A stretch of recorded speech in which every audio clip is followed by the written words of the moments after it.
مانسہرہ میں بچوں کی لڑائی نے 2 قیمتی انسانی جانیں نگل لیں، 2 افراد ہلاک، 2 زخمی۔ فائرنگ سے 50 سالہ ملک ابرار نامی شخص قتل، جبکہ فائرنگ کی زد میں آ کر شہیر احمد، ملک آفتاب اور شہاب شدید زخمی ہو گئے۔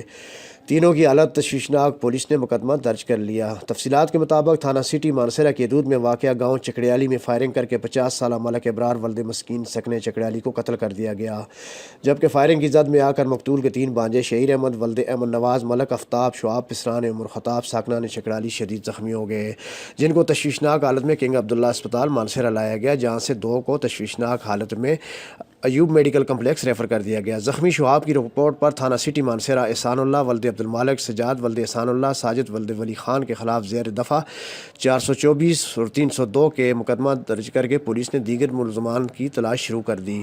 ذرائع کے مطابق قاسم مسجد چکڑیالی کے پاس گاڑی کراس کرنے پر بچوں کا جھگڑا ہوا، جس پر ملزمان نے فائرنگ شروع کر دی اور فائرنگ کے بعد فرار ہونے میں کامیاب ہو گئے۔ موقع پر موجود افراد نے احسان اللہ ولد عبدالمالک کو پکڑ کر پولیس کے حوالے کر دیا۔